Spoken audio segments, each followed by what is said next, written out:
Selamat malam teman-teman, kembali lagi bersama aku di sesi cerita horor yang akan bikin malam kamu dipenuhi dengan overthinking.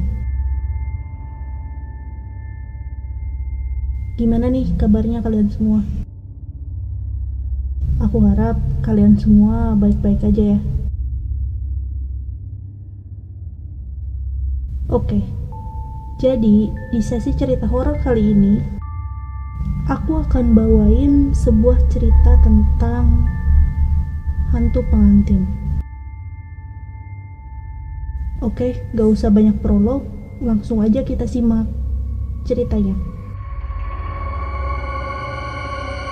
Kejadian ini aku alamin pas aku lagi sendirian di rumah. Saat itu kebetulan aku lagi datang bulan. Jadi saat kejadian itu aku lagi asik nonton TV. Sampai hari pun mulai gelap. Aku mulai ngerasa ada yang aneh di tengah-tengah aku yang lagi nonton acara TV favoritku. Tapi ya, aku gak terlalu mikirin perasaan aku itu. Waktu itu aku belum sadar dan belum curiga apa-apa. Tapi tiba-tiba aku ngerasa ada seseorang di belakangku. Perlahan aku nengok ke belakang dan pas aku nengok ternyata gak ada siapa-siapa di belakangku. Aku coba buat tenang dan mengabaikan ketakutanku tadi. Sampai aku sadar kalau lampu di ruangan tamu, kamar, dan lampu depan rumahku itu belum dinyalain. Baru aja aku mau berdiri buat nyalain lampu rumah yang belum dinyalain tadi. Tiba-tiba aku ngeliat sosok wanita yang memakai gaun pengantin keluar dari kamarku dan masuk ke kamar lainnya. Sontak tubuhku langsung mematung. Gak bisa gerak sama sekali. Rasa takut itu udah kayak ngelimutin aku. Dengan badan yang dipenuhi keringat dingin, aku tetap diam di tempat. Padahal jarak antara aku dan kamar yang tadi dimasukin oleh sosok itu cuman berjarak beberapa langkah aja. Aku bingung harus kemana. Karena saat itu rumah lagi gak ada orang. Cuman aku satu-satunya di rumah itu.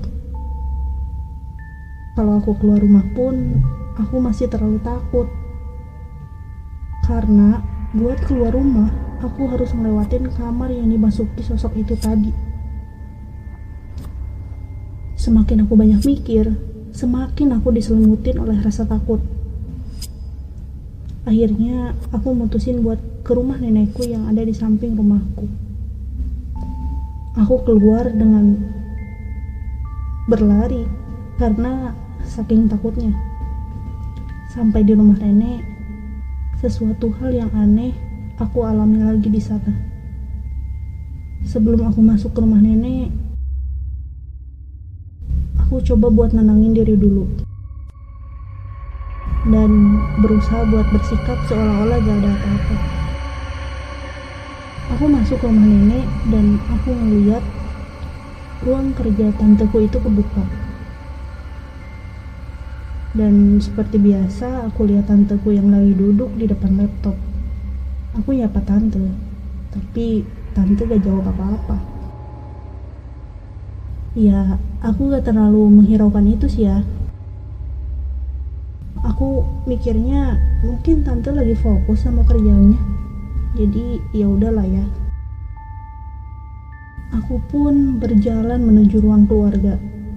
Dan nenekku sedang duduk di sofa sambil menonton acara televisi kesukaannya.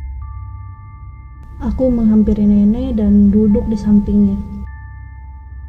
Tapi tiba-tiba tanteku, dia keluar dari arah dapur. Aku sontak langsung bertanya kepada tante, "Tan, kok tante ada di dapur sih? Bukannya tadi tante ada di ruang kerja? Terus tanteku menjawab dengan heran. Dia bilang, kamu ini ngaco ya? Hari ini kan weekend, ngapain tante ngurusin kerjaan? Aku terdiam di situ, mendengar jawaban tante aku yang seperti itu. Di tengah aku yang sedang kebingungan, nenekku ngasih aku minum. Kalau kalian ingat, tadi aku sempat bilang bahwa ada sesuatu hal yang aneh yang aku alami di sana. Iya, di rumah nenek tepatnya. Nah, jadi tiba-tiba aja nenek bilang, sekarang kamu ke rumah dan nyalain lampu rumah. Jangan ada yang matikan ya. Untuk kamar kamu dan kamar yang satunya lagi juga dinyalain. Saat mau nyalain kamar yang satunya lagi, jangan lupa sambil baca ayat kursi. Dia ada tepat di sebelah kiri pintu. Nanti diantar sama tante kamu ya. Hah? Dia? Apa yang nenek maksud itu sosok itu?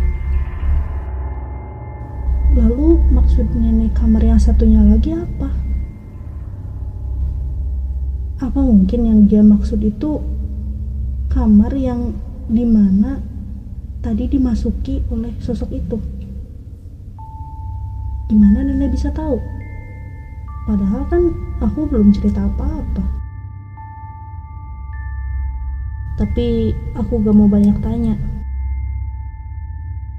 Karena itu cuman bakal ngebuat aku semakin takut. Akhirnya aku dan tante pergi ke rumah untuk nyalain lampu rumah. Saat aku mau nyalain lampu kamar itu, aku keinget kata-kata nenek yang nyebutin bahwa dia ada di sebelah kiri pintu. Sontak seketika keberanian aku hilang. Tapi ya aku berusaha buat memberanikan diri. Setelah selesai, aku dan tante pun kembali ke rumah nenek. Malam itu aku menginap di rumah nenek karena kemungkinan orang tuaku pulang larut malam. Keesokan harinya, aku cerita apa yang aku alamin semalam sama nenek. Dari mulai sosok hantu pengantin di rumahku sampai seorang yang aku kira itu tante. Ternyata semalam nenek juga ngeliat sosok yang ada di ruangan kerja tanteku terus ngikutin aku. Dan masalah kenapa nenek tahu soal kejadian di rumah, nenek gak ngasih tahu. Nenek cuma bilang bahwa hantu pengantin itu bukan penghuni tetap. Katanya dia cuma sosok yang numpang lewat, yang kebetulan saat itu kondisi aku dan rumahku yang mengundang dia untuk singgah di rumahku. Dan lagi nenek berpesan untuk jika datang waktu maghrib atau sore, segera tutup pintu dan jendela, serta nyalakan semua lampu rumah, jangan biarkan ada yang gelap. Dan cerita pun selesai.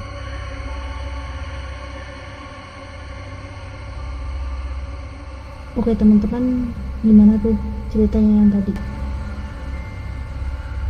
Jujur pas aku bawain cerita ini, aku merinding banget sih.